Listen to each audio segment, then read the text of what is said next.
రోగులకు 90% చికిత్స మండల కేంద్రాల్లోనే జరగాలని తెలంగాణ వైద్య ఆరోగ్య శాఖ మంత్రి దామోదర రాజనరసింహ అన్నారు. ప్రభుత్వ వైద్యులు రోగిని తమ క్లయింట్ గా భావించాలని కూడా తెలిపారు.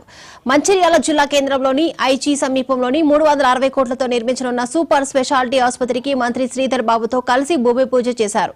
ఈ సందర్భంగా ఏర్పాట్లు చేసిన బహిరంగ సభలో రాజనరసింహ మాట్లాడారు. ఆసుపత్రిలో వైద్య సిబ్బంది అందుబాటులో లేరనే విమర్శ రావద్దని కూడా వైద్యాధికారులకు సూచించారు. ఈ కార్యక్రమంలో స్థానిక ఎమ్మెల్యే ప్రేమ్ సాగర్ రావు, జిల్లా కలెక్టర్ కుమార్ దీపక్ తో పాటు అధికారులు పాల్గొన్నారు.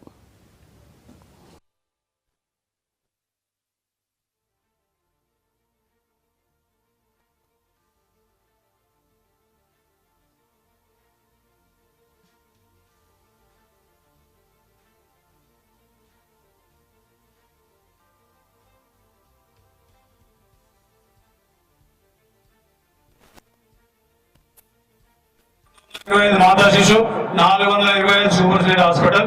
సూపర్ స్పెషాలిటీ హాస్పిటల్ అంటే హైదరాబాద్ లో మీకు ఏఎన్జీలో కానివ్వండి, లేకపోతే కిమ్స్ లో కానివ్వండి, అపోలో కానివ్వండి, నిమ్స్ లో కానివ్వండి, వాటికన్నా మంచి ట్రీట్మెంట్ ఇప్పించే బాధ్యత ఇక్కడ మంత్రి తీసుకుంటే ఖచ్చితంగా నా శాశ్వత నేను కూడా ప్రయత్నం చేస్తా.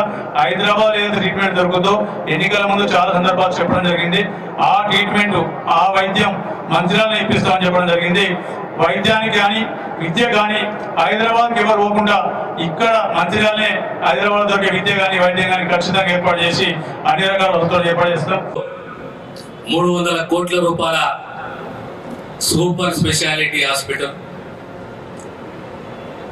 మాన ఎత్తులు ఖచ్చితంగా నువ్వు రావాలి, శంకుస్థాపన చేయాలి.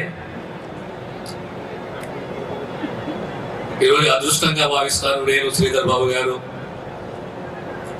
ఇది రావడము, ప్రభుత్వ తరపున శంకుస్థాపన చేయడము, ఆ కాన్సెప్ట్ సూపర్ స్పెషాలిటీ అనే కాన్సెప్ట్ అద్భుతమైన కాన్సెప్ట్. ఆ ఆలోచనను మనం అభినందించాలి. అటవీ ప్రాంతం ఒక కాలంలో, వెనుకబడిన ప్రాంతము, గ్రామీణ ప్రాంతము, గిరిజన ప్రాంతం